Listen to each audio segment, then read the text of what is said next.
नमस्कार दोस्तों, Bhatner IAS YouTube channel पर स्वागत है आपका। मैं नमिंदर संधू आपको पढ़ाने जा रहा हूँ इतिहास, जिसमें हमारा मध्यकालीन भारत का इतिहास दिल्ली सल्तनत चल रहा है।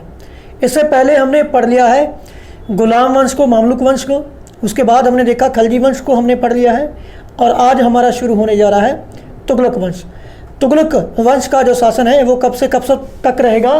1320 से लेकर के 1414 ईस्वी तक ये शासन करते हैं। तो इसके संस्थापक की बात करें तो जिसका संस्थापक रहेगा वो कौन रहता है? गियासुद्दीन तुगलक। गियासुद्दीन तुगलक को गाजी बेग के नाम से भी जाना गया। इसका एक अन्य नाम था, कौन सा था? गाजी बेग से भी इसकी पहचान हो चुकी है। अब बात करेंगे हम इब्न बतूता की। एक इतिहासकार रहता है जो मोहम्मद बिन तुगलक के समय भारत की यात्रा पर आता है, जिसका नाम था इब्न बतूता। बात है इसकी जानकारी देखें हम। इब्न बतूता, जो इब्न बतूता है उसके अनुसार जो तुगलक वंश है, कौन सा? जो तुगलक वंश है यह तुर्कों की कराना शाखा, कौन सी? कराना शाखा से संबंधित था। फिर से देखेंगे, गाजी बेग के नाम से इसकी पहचान हुई है। तुगलक वंश है जो तुर्कों की कराना शाखा से संबंधित था। इसकी जानकारी हमें कौन देता है? इब्न बतूता देता है। लेकिन हम देखेंगे जो गियासुद्दीन तुगलक है, इससे पहले वह दीपालपुर का सूबेदार था। कब था गियासुद्दीन तुगलक? अलाउद्दीन खिलजी के समय। हम देखेंगे अलाउद्दीन खिलजी के समय कहाँ का सूबेदार था? दीपालपुर का सूबेदार था। यानी ये जलालुद्दीन के खिलजी के समय से ही खिलजियों की सैनिक सेवा है जो दे रहा था। तो अलाउद्दीन खिलजी के समय यह दीपालपुर का सूबेदार था। और जब हम देखेंगे यह सत्ता संभालता है, यानी कि गद्दी पर बैठता है, तो उस समय कुछ यह सुधार भी करता है। सबसे पहले इसके द्वारा क्या किया जाता है? उदार नीति अपनाई जाती है। जो पुराने जागीरदार हैं, क्या हैं? जो पुराने जागीरदार हैं उनको, उनकी जागीरें हैं, जो पुरानी जागीरें हैं, वो क्या किया जाता है? वापस लौटा दिया जाता है। हम देखेंगे गियासुद्दीन जो तुगलक है, इसके द्वारा पुराने जागीरदारों को उनकी जागीरें वापस लौटा दी जाती हैं। क्यों लौटाई जाती हैं? समर्थन प्राप्त करने के लिए जागीरें वापस लौटा दी जाती हैं। ठीक है। इसके बाद वह आंतरिक स्थितियों को भी सुधारता है। और यहाँ पर देखेंगे अपनी लगान व्यवस्था को ठीक करता है। किसे? अपनी लगान व्यवस्था है जो, उसमें भी क्या करता है? सुधार करता है। क्या करता है? सुधार करता है। सबसे पहले तो हम देखेंगे जो किसान हैं, वर्तमान में भी क्या है? किसानों की स्थिति खराब है। किसानों की स्थिति आप कब भी पढ़ोगे इतिहास को, जब भी आप इतिहास देखोगे, इतिहास के पन्ने पलटोगे, तो किसानों का शोषण होता ही आया है। आज भी किसानों का लगभग शोषण है, अपनी मांगों को उठा रहा है। ठीक है, परेशानी रहा है किसान। तो किसानों की स्थिति में सुधार किया इसने। क्या किया? किसानों की स्थिति में पहले नंबर यह है सुधार करता है। और दूसरा क्या करता है? जो कृषि योग्य भूमि है, क्या है? कृषि योग्य भूमि है, उसमें क्या करता है? विस्तार करता है। लगान व्यवस्था ठीक करेगा, किसानों की स्थिति में सुधार करता है। जो कृषि योग्य भूमि है उसमें भी यह क्या करता है? सुधार करता है। फिर हम देखेंगे जो खुत मुकद्दम और चौधरी हैं, ये कौन थे खुत मुकद्दम चौधरी? हम देखेंगे यह एक लगान वसूल करने वाले अधिकारी होते थे। आगे चलकर जब हम इनकी कला और संस्कृति के बारे में पढ़ेंगे तो जानेंगे। गियासुद्दीन जो खिलजी है, तुगलक है, इसके द्वारा क्या किया जाता है? खुत मुकद्दम और जो चौधरी हैं, इनके जो विशेषाधिकार इन्हें वापस लौटा दिए जाते हैं। पिछले चैप्टर में हमने पढ़ा था इनके जो अधिकार हैं किसके द्वारा छीन लिए जाते हैं? अलाउद्दीन खिलजी के द्वारा। लेकिन जो ग्यासुद्दीन तुगलक है, JDT हम देखेंगे, ग्यासुद्दीन तुगलक है, इसके द्वारा खुद मुकद्दम और चौधरी है, इनके अधिकार हैं जो वापस लौटा दिए जाते हैं। तथा इसके समय हम देखेंगे जो कर व्यवस्था थी अलाउद्दीन खिलजी के समय, अलाउद्दीन खिलजी के समय जो कर व्यवस्था रहती है 1/2 हो जाती है, लेकिन इसके समय क्या है उसे कम कर दिया जाता है। अलाउद्दीन के समय कितनी थी? अलाउद्दीन खिलजी के समय जो लगान था 1/2 लिया जाता था, लेकिन हम देखेंगे जो ग्यासुद्दीन तुगलक है इसके समय कितना 1/3 से लेकर के 1/5 तक जो टैक्स है वो वसूल किया जाता था। और किसानों की जो अकाल के समय, सूखे के समय अगर कंडीशन ख़राब होती, अगर कोई अकाल पड़ता, हम देखेंगे अकाल के समय उनका लगान क्या किया जाता था? लगान माफ़ कर दिया जाता था, कर्ज मुक्ति होती थी, उनसे कर्ज नहीं वसूल किया जाता था, कर्ज माफ़ कर दिया जाता था। फिर से हम देखेंगे इसके द्वारा कृषि के लिए नहरों का निर्माण किया जाता है, पक्की सड़कें बनाई जाती हैं, पुलों का निर्माण भी किया जाता है और इसके द्वारा कठोर व उदार दोनों नीतियों का पालन किया जाता है। हम देखेंगे नहरों का निर्माण करवाया जाता है, पुलों का निर्माण करवाया जाता है, फिर हम देखेंगे सड़कों की मरम्मत करवाई जाती है, नई सड़कें बनाई जाती हैं, सड़कों का निर्माण भी कराया जाता है इसके समय। हम दूसरी बात देखें तो यहाँ पर देखेंगे न्याय व्यवस्था को दृढ़ किया जाता है, मजबूत किया जाता है और जो दंड व्यवस्था है उसको मृदु बनाया जाता है, लेकिन जो विशेष अवसर हैं विशेष अवसरों पर क्या किया जाता है? दंड कठोर भी दिए जाते थे। क्या किए जाते थे? विशेष अवसरों पर हम देखेंगे, विशेष अवसरों पर जो दंड व्यवस्था है, दंड व्यवस्था है उसे क्या किया गया?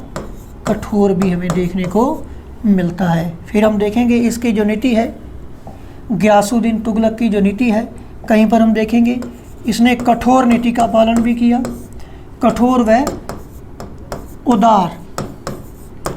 उदार नीति का भी पालन किया, जिसे क्या कहते हैं? मध्यम नीति, मध्यम नीति, या हम इसके लिए एक शब्द और देखने को मिलता है, रस्मो मियान। कौन सा? रस्मो मियान शब्द भी हमें इसके बारे में देखने को मिलता है।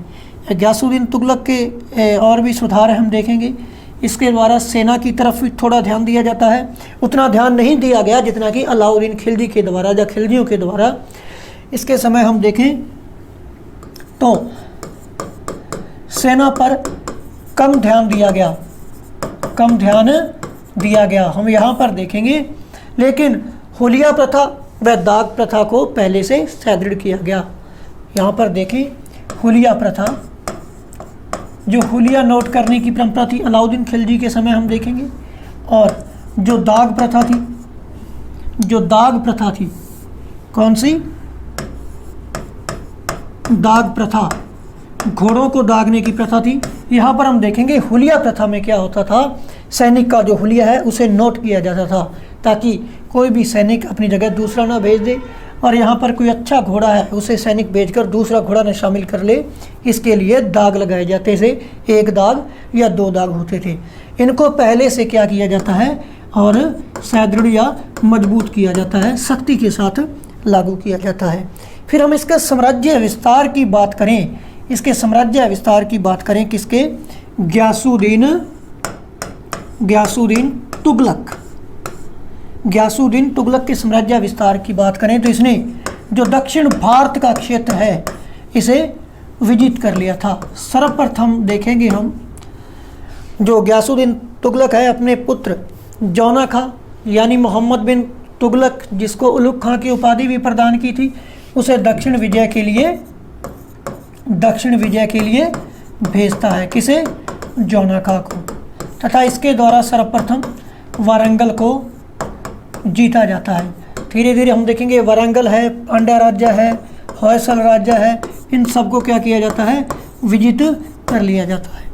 और लगभग हम देखेंगे जो लगभग दक्षिण भारत है, दक्षिण भारत का क्षेत्र है वो क्या है, संपूर्ण दक्षिण भारत का क्षेत्र लगभग हम देखेंगे दिल्ली सल्तनत के अधीन हो जाता है। किसके अधीन हो जाता है, दिल्ली सल्तनत। जो काम पहले कौन नहीं कर सका, अलाउद्दीन खिलजी नहीं कर सका, वो किसने किया, गयासुद्दीन तुगलक के समय हुआ। दिल्ली सल्तनत के अधीन हो जाता है दक्षिण जो भारत है। ठीक है भाई। इसकी कुछ विशेषताओं में हम देखें तो जो डाक व्यवस्था है, क्या है, डाक व्यवस्था गयासुद्दीन तुगलक के समय सर्वश्रेष्ठ रहती है। क्या रहती है, सर्वश्रेष्ठ थी डाक व्यवस्था।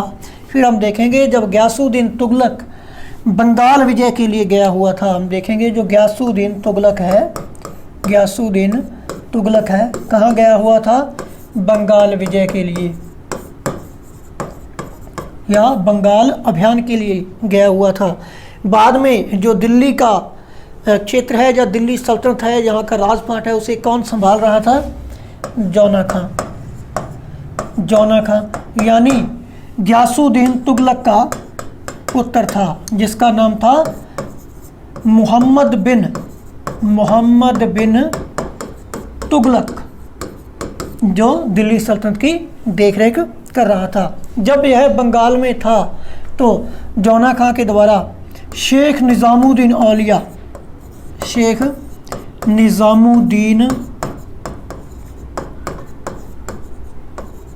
औलिया है जो इसकी शिष्यता प्राप्त कर लेता है या इसकी शरण में चला जाता है, इसका अनुयायी बन जाता है। और बंगाल में रहते हुए इसे कोई कहता है, इसे सूचना भेजी जाती है गुप्त रूप से, जो जौना का है, मोहम्मद बिन तुगलक है, यानी अगला राजकुमार है इसका, वो क्या कर रहा है, दिल्ली में क्या कर रहा है, दिल्ली में अपना वर्चस्व, जो वर्चस्व है उसे बढ़ा रहा है। क्या कर रहा है, अपने वर्चस्व को बढ़ा रहा है, यानी दिल्ली का जो तख्त है उसे पाने की इच्छा कर रहा है। इस तरह से कोई बात उसके कानों में डाल दी जाती है। जो गयासुद्दीन तुगलक है उसे यह नहीं सुहाती, तो इसलिए वह क्या करता है, दिल्ली में संदेशा भेजता है कि वह निज़ामुद्दीन औलिया को जल्द ही आकर देख लेगा। एक धमकी पूर्वक संदेश देता है। तब निज़ामुद्दीन औलिया जो हैं, शेख निज़ामुद्दीन औलिया जो हैं, वो कहते हैं कि दिल्ली अभी बहुत दूर है, दिल्ली अभी दूर है। तो बंगाल से उसी समय क्या करते हैं, जो गयासुद्दीन तुगलक हैं, तुगलकाबाद के निकट अफगानपुर एक गांव है, कौन सा गांव है, अफगानपुर गांव है, वहाँ पहुँचते हैं। यहाँ पर क्या किया जाता है, एक लकड़ी का महल बनाया जाता है। क्या किया जाता है, मोहम्मद बिन तुगलक के द्वारा, जिसे हम MBT कहेंगे, मोहम्मद बिन तुगलक के द्वारा एक लकड़ी का महल निर्मित करवाया जाता है। कुछ इतिहासकारों का मानना है कि ये जो महल है इस तरीके का था कि इसे नीचे से कोई हाथी है वो थोड़ा सा धक्का मात्र लगा दे तो ये जो महल है ये भर भरा कर क्या करेगा, गिर पड़ेगा, महल गिर पड़ेगा। ऐसा ही होता है जब तुगलकाबाद पहुंचता है बंगाल से गयासुद्दीन तुगलक, तो क्या करता है, जो मोहम्मद बिन तुगलक है उसे बंगाल से लाए हुए जो हाथी हैं उनका प्रदर्शन दिखाने के लिए क्या करता है, प्रार्थना करता है। जैसे ही हाथी क्या करते हैं, प्रदर्शन के समय थोड़ा सा धक्का लगा देते हैं इस महल को, तो ये महल गिर जाता है, जिसमें क्या है, महल में दबकर दबकर गयासुद्दीन की मृत्यु हो जाती है। क्या हो जाता है? गयासुद्दीन की मृत्यु हो जाती है। कुछ इसे तर्क संगत नहीं मानते, लेकिन कुछ विद्वान इसे सत्य भी मानते हैं। इस प्रकार से हम देखेंगे तुगलक वंश का जो प्रथम संस्थापक है उसका अंत किस प्रकार से होता है, उसने कौन कौन से कार्य करवाए थे। फिर से हम इसको रिपीट कर लेंगे ताकि आपको अच्छी तरह से याद हो जाए। तुगलक वंश जो खलजी वंश के बाद आता है, इनका जो कालखंड है पूरा तुगलकों का वो कितना रहता है? 1320 से लेकर के 1414 तक। और तुगलक वंश का जो संस्थापक है, संस्थापक कौन रहता है? गयासुद्दीन तुगलक का रहता है। और इसका शासन काल कितना रहता है गयासुद्दीन तुगलक का? 1320 से लेकर के 1325 ईस्वी तक यह जो बंदा है शासन करता है। और तुगलक काल में ही एक अफ्रीका का यात्री आता है। कौन? Ibn Battuta. इब्न बतूता जो है वो तुगलक वंश को क्या कहता है? यह तुर्कों की कराना शाखा से संबंधित है। इब्न बतूता के अनुसार जो इनका वंश है तुर्कों की कराना शाखा से संबंधित रहता है। फिर हम देखेंगे गयासुद्दीन तुगलक है जो पश्चिम उत्तर पश्चिम का क्षेत्र है, वहाँ पर यह सूबेदार भी रहा है। हमने देखा कि जितने भी दिल्ली के सुल्तान बने हैं ज़्यादातर मात्रा में, ज़्यादातर हम देखें अधिकतर तो उत्तर पश्चिमी सीमा के जो सूबेदार रहे थे वही दिल्ली के सुल्तान बनते हैं। तो अलाउद्दीन खिलजी के समय सबसे पहले तो हम देखें गयासुद्दीन तुगलक जलालुद्दीन खिलजी जो है उसके समय सैनिक सेवा में आया, और अलाउद्दीन खिलजी के समय यह दीपालपुर का सूबेदार बन गया। इसके बाद क्या है? सत्ता संभालता है जो हम देखेंगे गयासुद्दीन तुगलक है। जब यह गद्दी पर बैठता है, दिल्ली की सत्ता संभालता है, तो इसके द्वारा पुराने जो जागीरदार हैं, जो पुराने जागीरदार थे अलाउद्दीन खिलजी के समय, उनसे जागीरें छीन ली जाती हैं और उन्हें नकद वेतन दिया जाता है। और इसके द्वारा उन जागीरदारों को उनकी जागीरें वापस लौटा दी जाती हैं। क्योंकि कोई भी शासक जब सुल्तान गद्दी पर बैठता था, दिल्ली के तख्त पर बैठता था, तो उसे क्या करना पड़ता था? अपना समर्थन प्राप्त करने के लिए उन अमीरों का समर्थन या उन उलेमाओं का समर्थन या जागीरदारों का समर्थन प्राप्त करना है तो कुछ ना कुछ समझौते करने पड़ते थे। और गद्दी पर बैठने के बाद सबसे पहले अपनी स्थिति में सुधार करने के लिए क्या करेगा? लगान व्यवस्था में सुधार करेगा। यहाँ से सर्वाधिक धन प्राप्त होता था। अब सुधार उसमें क्या करता है? जो किसान है, किसानों की स्थिति में सुधार करेगा सबसे पहले तो, और कृषि योग्य भूमि का विस्तार करेगा। और खुद मुकद्दम और जो चौधरी हैं जिनको अलाउद्दीन खिलजी के द्वारा इनके जो विशेषाधिकार हैं इनको छीन लिया गया था, लेकिन यहाँ पर गयासुद्दीन तुगलक जो है इनके अधिकार क्या करता है? जो विशेष अधिकार हैं वो वापस लौटा देता है। फिर इसके बाद हम देखेंगे जो इनकी लगान व्यवस्था है, जो लगान व्यवस्था रहती है। अलाउद्दीन खिलजी के समय हम देखेंगे जो दोआब का क्षेत्र है वहाँ से लगभग 1/2% अलाउद्दीन खिलजी के समय 1/2% जो है लगान प्राप्त किया जाता था। लेकिन गयासुद्दीन तुगलक ने क्या किया? 1/3 से 1/5 जो है वहाँ से लगान या टैक्स वसूल किया। फिर इसके द्वारा और भलाई के कार्य भी किए जाते हैं। प्रजा की भलाई के लिए, किसानों के लिए नहरों का निर्माण करवाया जाता है, पुलों का निर्माण करवाया जाता है, सड़कें नई निर्मित करवाई जाती हैं और पुरानी सड़कों को मरम्मत करवाया जाता है। इसके द्वारा जो न्याय व्यवस्था है इसको दृढ़ किया जाता है, यानी कि जो दंड व्यवस्था है उसे मृदु बनाया जाता है। लेकिन विशेष जो अफसर हैं उन पर दंड व्यवस्था को कठोर किया गया है।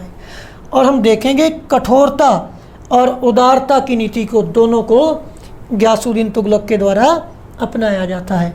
और इस मध्यम नीति को क्या कहा गया है? इतिहासकारों द्वारा रस्मो मियान कहा गया है। फिर उसके बाद इसके द्वारा सेना पर कम ध्यान दिया जाता है, खिलजियों जितना नहीं दिया जाता, क्योंकि यह उतने ही क्षेत्र को लेकर संतुष्ट था जितना इनके पास था, ज़्यादा उतना ध्यान यह नहीं दे पाता। इसके द्वारा हुलिया व दाग प्रथा जो है उसको पहले से मजबूत किया जाता है। और साम्राज्य विस्तार की देखें तो इसके समय भी जौना खान यानी मोहम्मद बिन तुगलक के द्वारा ही साम्राज्य विस्तार किया जाता है। और साम्राज्य विस्तार की भावना है, धीरे धीरे इसके मन में जागृत होता है। साम्राज्य विस्तार को भी यह बढ़ाना चाहता है। अलाउद्दीन खिलजी की तरह, जो पुराने खिलजी हैं, तो यह दक्षिण भारत को, बंगाल को जीतने की सोचता है। तो अपने पुत्र जौना खां को दक्षिण भारत की विजय के लिए भेजता है। उसके द्वारा वारंगल को अपने कब्जे में कर लिया जाता है और दिल्ली के अधीन कर लिया जाता है। इसके बाद हम देखेंगे जो वारंगल है, इसे विजित करने के बाद पांड्य राज्य और जो दक्षिण भारत के होयसल राज्य हैं उनको भी इसके द्वारा विजित कर लिया जाता है। और दक्षिण भारत का जो क्षेत्र है दिल्ली सल्तनत के अधीन हो गया था। संपूर्ण क्षेत्र जो है दक्षिण भारत का दिल्ली सल्तनत के अधीन था। इससे पहले वह केवल वार्षिक कर देता था और यहाँ से अलाउद्दीन खिलजी का जो मलिक काफूर है वह क्या करता था, लूटपाट से यहाँ से धन ले जाता था। अपने अधीन करने की नहीं ठानी थी। तो उसके बाद देखें तो जो इनकी विशेषता है, गियासुद्दीन तुगलक के समय हम देखेंगे क्या किया जाता है, डाक व्यवस्था को सुदृढ़ किया जाता है, मजबूत किया जाता है और इनकी जो डाक व्यवस्था है सर्वश्रेष्ठ रहती है। गियासुद्दीन तुगलक, उसका अंतिम समय हम पढ़ेंगे। जो गियासुद्दीन तुगलक है, जब यह बंगाल अभियान के लिए जाता है तो दिल्ली की जो देखरेख है, दिल्ली का जो जिम्मा है वो किसे सौंपा जाता है, मोहम्मद बिन तुगलक को सौंपा जाता है, तो जिसका नाम जौना खां था। फिर हम देखेंगे गियासुद्दीन तुगलक को संदेशा भेजा जाता है बंगाल में कि उसके पुत्र द्वारा शेख निज़ामुद्दीन औलिया को अनुयायी बन गया है, उसकी शिष्यता प्राप्त कर ली है और वह अपने वर्चस्व को क्या कर रहा है, दिल्ली में बढ़ा रहा है, यानी कि तख्त को प्राप्त करने की इच्छाएं उसकी प्रबल हो गई हैं।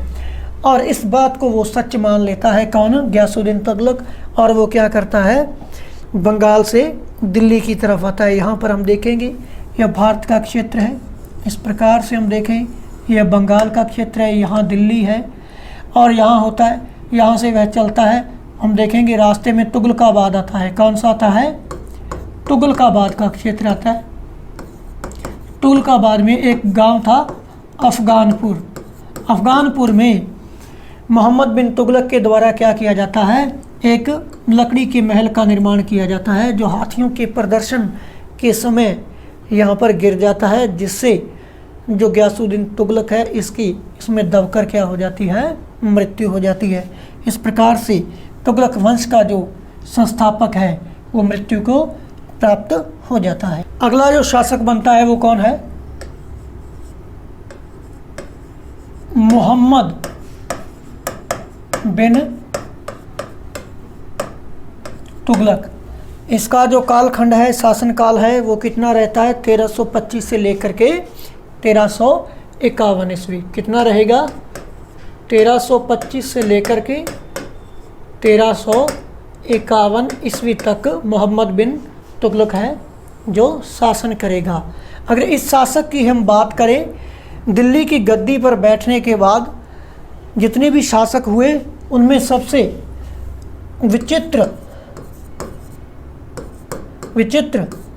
वह विलक्षण वाला व्यक्तित्व, जो विलक्षण वाला व्यक्तित्व है वह किसका था, मोहम्मद बिन तुगलक का था। इसे हम MBT बोलेंगे शॉर्ट में। मोहम्मद बिन तुगलक जो है दिल्ली की सल्तनत पर बैठने वाले सभी सुल्तानों में सबसे विचित्र विलक्षण व्यक्तित्व वाला यह व्यक्ति रहता है। मोहम्मद बिन तुगलक को कार्यों व चरित्र की दृष्टि से देखा जाए, अगर मोहम्मद बिन तुगलक को उसके कार्यों व चित्र की दृष्टि से देखा जाए, उसके कार्यों व चरित्र की दृष्टि से अगर देखा जाए तो सबसे अलग रहा। जितने भी अब तक शासक रहे हैं दिल्ली की गद्दी पर बैठने वाले, उनमें क्या था, सबसे अलग था। और इसका जो शासन काल है वह विवादास्पद रहा है। क्या रहा है, विवादास्पद इसका शासन काल रहा है, क्योंकि यह सबसे पढ़ा लिखा और विद्वान शासक था। मध्य युग में हम देखेंगे दिल्ली पर शासन करने वालों में सबसे ज़्यादा पढ़ा लिखा, सबसे ज़्यादा क्या था, पढ़ा लिखा था और विद्वान व्यक्ति था। इसे चिकित्सा हम देखेंगे, चिकित्सा, दर्शन शास्त्र, गणित आदि विषयों का यह विद्वान रहता है। इसके समय क्या होता है, दक्षिण अफ्रीका से एक यात्री आता है। किसके शासनकाल में? मोहम्मद बिन तुगलक के शासनकाल में। कब आता है? 1333 ईस्वी में। और दिल्ली आने पर क्या किया जाता है? दिल्ली आने पर इसका स्वागत किया जाता है। पहले कुछ इतिहासकार कहते हैं, विद्वान कहते हैं कि इसे बंदी बना लिया गया था, लेकिन बाद में छोड़ दिया गया था। लेकिन यहाँ पर हम देखेंगे इनका स्वागत किया जाता है तथा इसे दिल्ली का काजी पद है, कादी पद पर इसे नियुक्त कर दिया जाता है। ये वही इब्न बतूता है। कौन है दक्षिण अफ्रीका का जो यात्री है? Ibn Battuta. इब्न बतूता जो है 1333 ईस्वी में। पहले हम देखेंगे इब्न बतूता किसके समय में आता है? 1333 ईस्वी में मोहम्मद बिन तुगलक के समय आता है। दिल्ली भारत की यात्रा पर आता है। और कहाँ का यात्री रहता है? अफ्रीका का यात्री रहता है। अफ्रीका से यह भारत की यात्रा करता है। उसके बाद हम देखेंगे मोहम्मद बिन तुगलक के द्वारा सिक्कों पर, उसके द्वारा जो सिक्के प्रचलित करवाए जाते हैं, जो सिक्के हैं, सिक्के प्रचलित करवाए जाते हैं, तो उन पर अल सुल्तान जिल्ली अल्लाह शब्द जो है वो अंकित करवाया जाता है। किसके द्वारा? मोहम्मद बिन तुगलक के द्वारा। कौन सा शब्द? अल सुल्तान जिल्ली अल्लाह शब्द अंकित करवाया जाता है। हम शुरू में देखें तो जो मोहम्मद बिन तुगलक है, मोहम्मद बिन तुगलक है, इसने न तो सत्ता पर बैठते समय, तख्त पर बैठते समय क्या किया? खलीफा से स्वीकृति प्राप्त की। खलीफा से जो स्वीकृति है नहीं लेता है, ना ही जो खलीफा है उसका जो नाम है वो सिक्कों पर अंकित करवाता है। यहाँ पर देखेंगे न तो खलीफा की स्वीकृति लेता है और न ही क्या करता है, सिक्के हैं, सिक्कों पर जो नाम अंकित है खलीफा का वो भी नहीं करवाता। फिर से देखेंगे इसके द्वारा अपने सिक्कों पर अल सुल्तान जिल्ली अल्लाह के जो शब्द हैं वो अंकित करवाए। न तो इसके द्वारा जो खलीफा है उसके लिए शासन की स्वीकृति ली उससे, न ही खलीफा का नाम अपने सिक्कों पर अंकित करवाया। जो इस बात को प्रमाणित करता है कि जो मोहम्मद बिन तुगलक दिल्ली का सुल्तान था वह क्या था? एक संप्रभु संपन्न सुल्तान में विश्वास करता था। सुल्तान में विश्वास करता था, यानी संप्रभु जो स्वयं में सर्वशक्तिमान है, जो किसके अधीन है? किसी के अधीन नहीं है। ऐसे शासन में वह विश्वास करता था। लेकिन बाद में हम देखेंगे जो उलेमा वर्ग है, क्या है? जो उलेमा वर्ग है या जो धार्मिक वर्ग है, इस्लाम का जो धार्मिक वर्ग है, इनके द्वारा क्या किया जाता है? एमबीटी का यानी कि मोहम्मद बिन तुगलक का विरोध किया जाता है। जिस कारण से मजबूर वंश क्या करता है? मोहम्मद बिन तुगलक क्या करता है? खलीफा की स्वीकृति भी लेता है। बाद में खलीफा की स्वीकृति भी लेता है और सिक्कों पर नाम भी अंकित करवाता है। सिक्कों पर नाम भी खलीफा का अंकित करवाता है। इससे पहले इसने ऐसा नहीं किया था। और मोहम्मद बिन तुगलक के द्वारा हम देखेंगे अपने दूत जो है भारत से बाहर भी भेजे जाते हैं। जैसे हम देखेंगे एमबीटी के द्वारा यानी मोहम्मद बिन तुगलक के द्वारा विदेशों में भारत से बाहर हम देखें, जैसे चीन, सीरिया, मिस्र आदि बहुत से देश हैं। यहाँ पर क्या किया जाता है? अपने दूत भेजे जाते हैं। इसके बाद हम देखें मोहम्मद बिन तुगलक के द्वारा कुछ योजनाएं लागू की जाती हैं। जैसे हम देखेंगे सांकेतिक मुद्रा है, उसका प्रचलन करवाया जाता है। जो दोआब का क्षेत्र है इसमें लगान दर में वृद्धि की जाती है। जो कराचील का अभियान है और खुरासान का अभियान है, ये अभियान किए जाते हैं। और इसके द्वारा एक दो और योजनाएं हैं, जैसे भूमि का विस्तार करने के लिए अमीर कोही जो पद है उसकी भी स्थापना की जाती है। और इन जो योजनाएं हैं इनको हम देखेंगे। इनमें हम देखें तो एक सबसे बड़ी और असफल मूर्खतापूर्ण योजना जो रहती है वो क्या रहता है, दिल्ली को, जो दिल्ली का क्षेत्र है उसकी राजधानी है, उसे परिवर्तन कर कहाँ ले जाया जाता है, देवगिरी में। ये सबसे बड़ी भूल रहती है मोहम्मद बिन तुगलक की। यहाँ पर हम देखेंगे मोहम्मद बिन जो तुगलक है, कौन है, मोहम्मद बिन तुगलक के द्वारा कुछ योजनाएं लागू की जाती हैं, इन्हें बोलेंगे योजनाएं, या हम कहेंगे प्रशासनिक परिवर्तन किए जाते हैं, प्रशासनिक परिवर्तन किए जाते हैं। इनमें हम सबसे पहले देखेंगे जो दोआब का क्षेत्र है, जो दोआब का क्षेत्र है, यहाँ पर हम देखें गंगा यमुना दोआब का क्षेत्र है, यहाँ पर क्या किया जाता है, लगान में या टैक्स में वृद्धि की जाती है, वृद्धि की जाती है।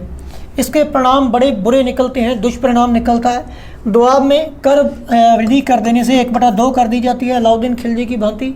और यहाँ पर दुर्भाग्यवंश होता क्या है, अकाल व सूखा पड़ जाता है। क्या होता है, सिर मुंडवाते ही ओले पड़ने वाली बात। जैसे हम देखेंगे दोआब में इस समय क्या हो गया, अकाल पड़ गया, अकाल या सूखा पड़ गया, जिससे क्या होता है, जो यहाँ के किसान हैं वो इतना लगान नहीं दे पाएंगे, इतना लगान नहीं दे पाएंगे। यहाँ पर क्या हो जाएगा, भूखमरी हो जाएगी। और लोग क्या करेंगे, कृषि को छोड़ रखा है, चोरी डकैती का काम करने लगते हैं, जिसे बलपूर्वक इन विद्रोहों को दबाने लगता है मोहम्मद बिन तुगलक। जब इन विद्रोहों को दबाया जाता है, उनको मजबूर किया जाता है लगान के लिए, तो यहाँ पर जो विद्रोह हो रहे हैं यह बड़ा रूप धारण कर लेते हैं। और यहाँ पर बहुत ही अत्याचार किए जाते हैं मोहम्मद बिन तुगलक पर। और यह जो योजना है इसकी वो क्या पड़ती है, उल्टी पड़ जाती है दिल्ली सल्तनत के लिए। उसके बाद देखें तो राजधानी में परिवर्तन किया जाता है। दूसरा परिवर्तन जो क्या है, राजधानी में परिवर्तन, राजधानी में परिवर्तन किया जाता है। और राजधानी में परिवर्तन क्या किया जाता है, यहाँ पर हम देखेंगे इस प्रकार से जो भारत का क्षेत्र है और यहाँ पर दिल्ली है, क्या है, दिल्ली है, और यहाँ पर देवगिरी है, और यहाँ से कोसों दूर, मीलों दूर यहाँ पर हम देखेंगे राजधानी बना दी जाती है। अब कब की दिल्ली बसी और नई जगह बसाने चला है मोहम्मद बिन तुगलक, इसकी मूर्खता है, लेकिन स्वयं में इसको यह अच्छा मान रहा था। और यहाँ पर हम देखेंगे लगभग 40 दिन की यात्रा के बाद, 40 दिन की यात्रा करने के बाद जो दिल्ली के लोग हैं यहाँ पर पहुँचते थे, उन्हें मजबूर किया जाता था देवगिरी जाने के लिए। और इसके कुछ कारण भी रहे हैं। जो मोहम्मद बिन तुगलक है वो सोचता था जो दिल्ली है वो हिंदुस्तान के जो देवगिरी है वो हिंदुस्तान के जो मध्य में स्थित है, भारत के मध्य में स्थित है। दूसरा, यहाँ पर मंगोलों का क्षेत्र है। किसका क्षेत्र है, मंगोलों के आक्रमण होते थे इधर से, तो मंगोलों से ये जो राजधानी है वो क्या रहेगी, सुरक्षित रहेगी। कुछ विद्वान मानते हैं कि वह अपनी इस्लामिक जो संस्कृति है वह उससे जो दक्षिण भारत का क्षेत्र है उसमें भी जोड़ना चाहता था। और बहुत सी विशेषताएं हैं, ज़बरदस्ती लोगों को दिल्ली से देवगिरी ले गया। और कुछ इतिहासकार ऐसा कहते हैं कि यह रात को महलों पर चढ़कर, गढ़ पर चढ़कर देखता कोई दिया जाग तो या धुआं तो नहीं आ रहा, अगर देखता तो उसे दिल्ली से देवगिरी जाने के लिए मजबूर कर देता। और दिल्ली एकदम इसके समय में वीरान पड़ जाती है। और यह भी जो राजधानी परिवर्तन है, यह जो योजना है, इसके लिए उल्टी पड़ती है, यह भी काम नहीं आती। उसके बाद क्या करता है मोहम्मद बिन तुगलक, सांकेतिक मुद्रा, सांकेतिक मुद्रा का प्रचलन करवाता है। क्या करता है? सांकेतिक मुद्रा का प्रचलन करवाता है। कौन? मोहम्मद बिन तुगलक। हम यहाँ पर देखेंगे मोहम्मद बिन तुगलक के समय जो साम्राज्य है वो सबसे बड़ा साम्राज्य था, क्योंकि इसे अपने पिता की विरासत से एक विस्तृत साम्राज्य प्राप्त हुआ था और इस साम्राज्य के लिए उसे क्या चाहिए था? बहुत सा धन चाहिए था।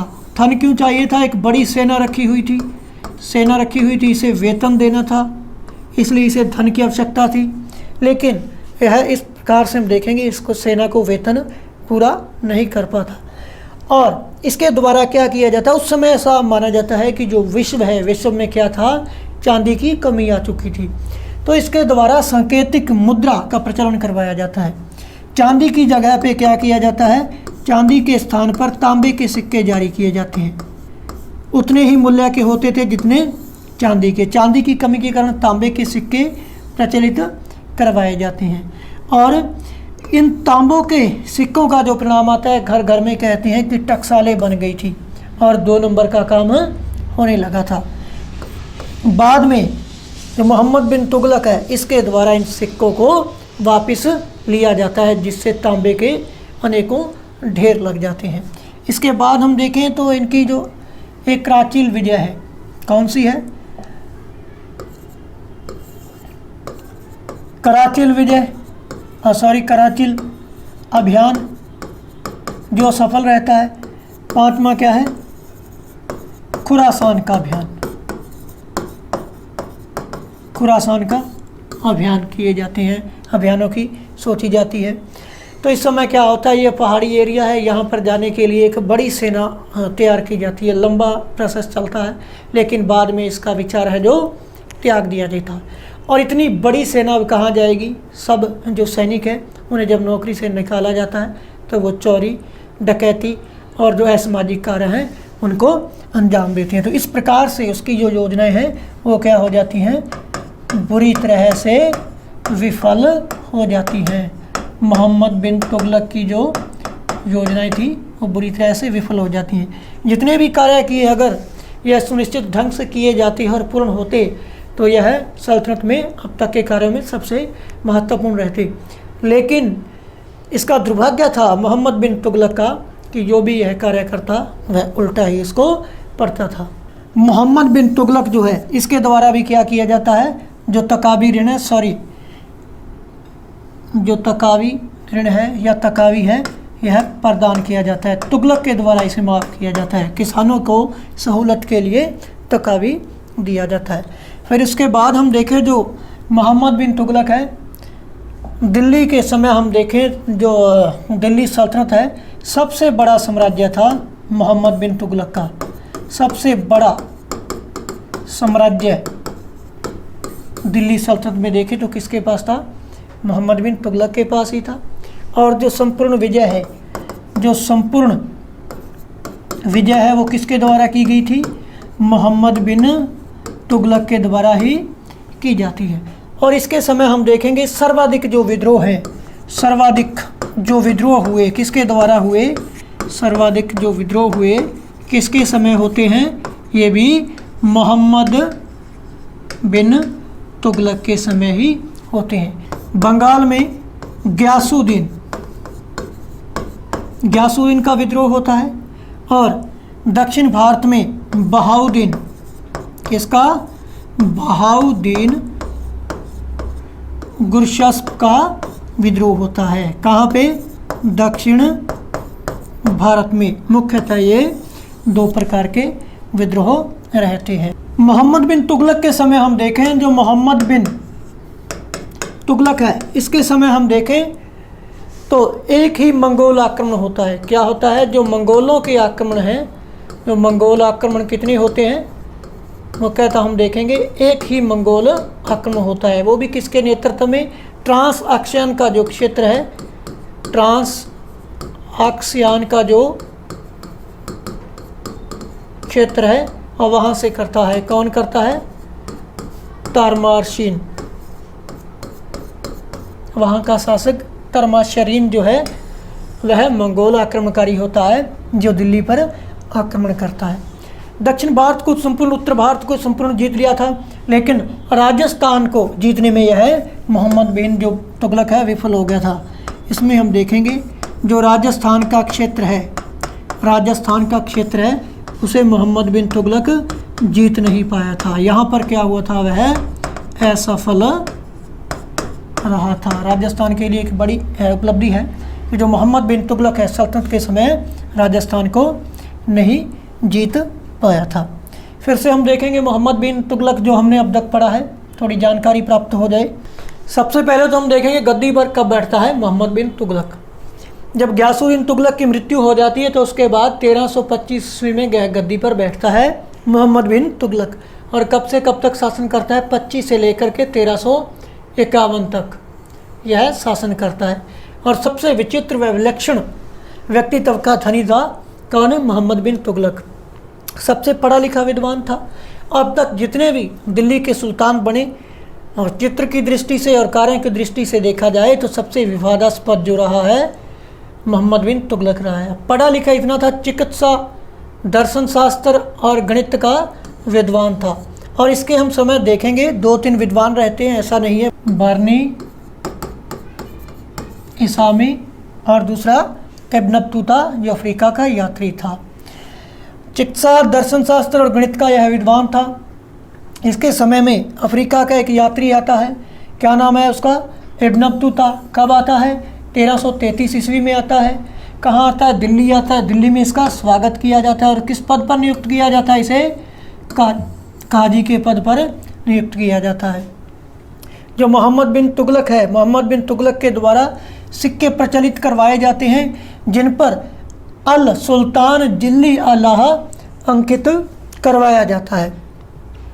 ना तो यह शासन संचालन के लिए खलीफा की स्वीकृति लेता है, ना ही यह खलीफा से जो खलीफा का नाम है वो सिक्कों पर अंकित करवाता है। जो इस बात को प्रमाणित करता है कि जो मोहम्मद बिन तुगलक है यह संप्रभुत्व संपन्न सुल्तान में विश्वास करता था। लेकिन बाद में जो उलेमा हैं, धार्मिक जानकार हैं, विद्वान हैं, उनके विरोध के कारण इसके द्वारा क्या किया जाता है, खलीफा का नाम सिक्कों पर भी अंकित करवाया जाता है और उससे शासन संचालन की जो स्वीकृति है वो भी खलीफा से ली जाती है। मोहम्मद बिन तुगलक के द्वारा हम देखेंगे विदेशों में क्या किया जाता है, भारत से दूत भी भेजे जाते हैं, जैसे मिस्र है, सीरिया है, चीन है, यहाँ पर भेजे जाते हैं। तथा मोहम्मद बिन तुगलक शासन पर बैठता है तो कुछ प्रशासनिक परिवर्तन करता है, योजनाएं चलाता है, जिनमें हम देखेंगे दोआब का जो क्षेत्र है उनमें लगान में वृद्धि की जाती है, लगभग 1/2 कर दी जाती है। यहाँ पर अकाल और सूखा पड़ता है, विद्रोह होने लगते हैं, जनता चोरी डकैती करने लगती है, बलपूर्वक इन्हें दबा दिया जाता है। फिर उसके बाद देखेंगे जो राजधानी है इसमें परिवर्तन किया जाता है। राजधानी परिवर्तन करने से जो दिल्ली है वो उजाड़ की स्थिति में आ जाती है, जो एकदम उल्टा रहता है। उसके बाद सांकेतिक मुद्रा का प्रचलन करवाया जाता है, जिससे हम देखेंगे उस समय विश्व में चांदी की कमी थी। तो बड़ा क्षेत्र था, हम यहाँ पर देखें उत्तर भारत से लेकर देखें तो जो मोहम्मद बिन तुगलक है इसके पास बहुत बड़ा क्षेत्र था। तो बहुत बड़ा क्षेत्र था इसलिए इसके पास एक बड़ी विशाल सेना थी जिसके लिए धन की आवश्यकता थी, तथा इतना धन पूरा नहीं आ रहा था, तो उसके लिए इसने क्या किया, धन की कमी के कारण सांकेतिक मुद्रा का प्रचलन करवा दिया। फिर खुरासान अभियान करता है, कराचील अभियान है, ये योजनाएं बनाई जाती हैं लेकिन ये विफल रहती हैं। उसके बाद हम देखेंगे सबसे बड़ा साम्राज्य है, लगभग मोहम्मद बिन तुगलक ने इसे संपूर्ण विजित कर लिया था, लेकिन हम देखेंगे जो राजस्थान है उसमें असफल रहता है। मोहम्मद बिन तुगलक राज्य को नहीं, राजस्थान को विजित नहीं कर पाता। और इसके समय सर्वाधिक विद्रोह भी होते हैं, जिसमें हम देखेंगे मुख्यतः 2 विद्रोह हैं। पहला तो है बंगाल का विद्रोह, ग्यासुद्दीन के द्वारा किया जाता है, और दक्षिण भारत में विद्रोह होता है बहाउद्दीन गुरशस्प के समय में होता है। इसके समय मोहम्मद बिन तुगलक के हम देखेंगे मंगोलों के आक्रमण भी होते हैं। एक महत्वपूर्ण आक्रमण है मंगोलों का, इसके समय होता है जो ट्रांसएक्शन के शासक तर्माशरीन द्वारा किया जाता है। तो इसी के साथ ही हमारा जो मोहम्मद बिन तुगलक है और ग्यासुद्दीन तुगलक है इसको हमने पढ़ लिया है। तो हमारा टॉपिक यहीं पर समाप्त होता है, आगे हम पढ़ेंगे फिरोज शाह तुगलक। तो भटनेर आईएएस यूट्यूब चैनल देखने वाले सभी मित्रों का आभार।